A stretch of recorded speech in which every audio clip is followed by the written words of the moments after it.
What's up everybody, and welcome back to the Project Reboot kitchen. Today in the kitchen, just in time for the holidays, we're going to be whipping up a delicious green bean casserole entirely from scratch. That's right, we're kicking that can of flavorless cream of mushroom soup to the curb. We're leaving that can of soggy green beans on the grocery store shelf, and we're taking all of the gluten and mystery ingredients out of our fried onions. What we'll get in return is a green bean casserole that tastes as incredible as it looks. This recipe produces a luscious and creamy casserole with a perfect combination of textures and flavors that you'll be proud to serve alongside your perfect turkey this Thanksgiving. Now, speaking of perfect turkeys, if you're new to the channel, it would mean the world to us if you subscribed. We've been doing healthy holiday recipes all season, and we've got a killer Thanksgiving turkey recipe for you to check out if you haven't already. Now, without further ado, let's do this thing. Alright, now making a green bean casserole from scratch means that we're going to have to start by making cream of mushroom soup. It takes a bit of time, but after you learn how to do it, you'll never want to use canned cream of mushroom again. Here's what we need to get started. Now, of course, we'll need some mushrooms. I'm starting with 2 8-ounce packages of whole baby Bella mushrooms. Then we'll need some onions and garlic. Next up, we'll need 2 tablespoons of sherry, a whole package of cream cheese broken down into 8 cubes for easier melting, and a mixture of equal parts salt and pepper for seasoning, along with half a teaspoon of dried thyme and 4 tablespoons of butter. Now for the liquid ingredients, we'll need a whole carton or 4 cups of chicken stock and 2 cups of heavy cream. Okay, now that we've got all of our ingredients squared away, it's time to start making some soup. We'll start by finely dicing our onions and our garlic. Now we don't want these pieces to be too big because we don't want them competing with the mushrooms for texture. Next, we'll get to work slicing our mushrooms. I like to remove the stems from the tops and chop them separately because I feel like I have better control of the mushrooms and can move a little faster, which is important because we've got a lot of mushrooms to chop here. Now that I've prepped all my veg, it's time to start throwing things into the pot and make some soup. I'll start by introducing my butter to the pan and let it melt down until it starts to bubble and froth like a rabid dog, or something more appetizing if you prefer. Then it's time to add our onions and garlic and give everything a nice stir until it becomes fragrant. I chose to add the thyme to the mix at this point to get it a bit toasty and liven up those flavors a little bit. Now it's time for those mushrooms. We're going to dump them all in there and mix them around well. Then I'm going to hit these fun guys with our mixture of salt and pepper, partly for seasoning, but also because I want to start drawing the moisture out of those mushrooms.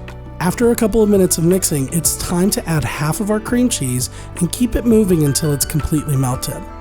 Then we'll add the second half and do the same thing. Now after the cream cheese is fully melted, it's time to bring our heavy cream to the party. We'll stir it a bit to get everything incorporated, and then pour in our chicken stock, and then the sherry. Then it's time to bring everything to a boil and back it off to a simmer, and then let everything reduce for 45 minutes to an hour.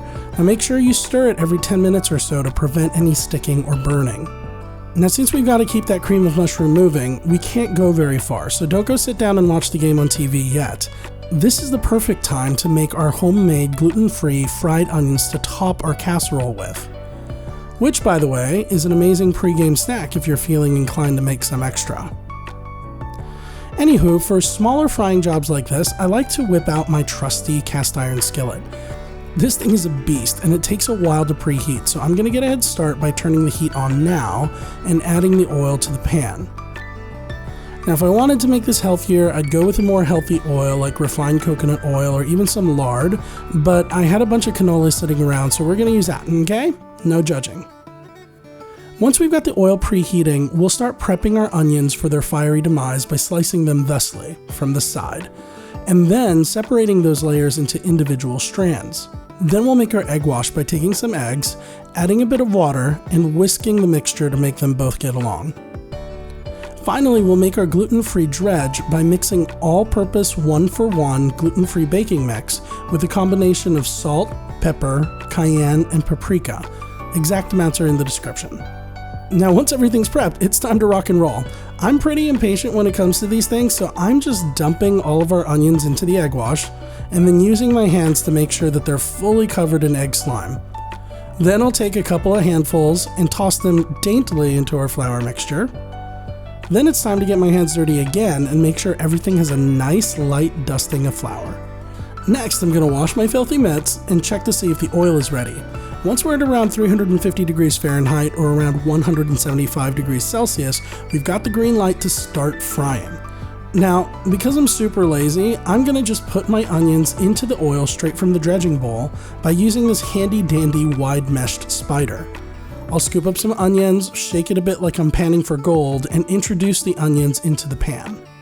Then, after about 1 to 2 minutes, I'll use this finer meshed spider to fish out our crispy, delicious fried onion bits. Now, pro tip, if you've got some ranch and sriracha, make yourself a super easy dipping sauce and treat yourself for being such an awesome cook. Okay, I'm going to put my onions in a safe place to let them cool and hide them from my family until I'm ready to use them. Now, in the meantime, I'll check on the cream of mushroom to see how it's doing. After about 45 minutes to an hour, it should be amazingly thick and creamy, and the flavors should have mingled and concentrated to produce a rich and boldly seasoned sauce.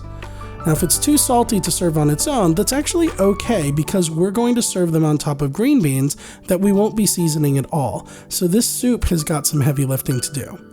Now, if you want to make this as just a soup, just reduce it for less time or dial back the salt earlier in the process. Alright, this is pretty perfect, so I'm going to turn off the heat and prep my green beans. My green beans were a little long, so I'm cutting them in half to make them easier to handle. Then I'll spread them evenly across the bottom of my casserole dish and ladle all of that deliciously creamy soup on top. Once all the beans are swimming in a pool of cream and mushrooms, we'll stick it into the oven for 30 to 45 minutes at 350 degrees Fahrenheit or about 175 degrees Celsius.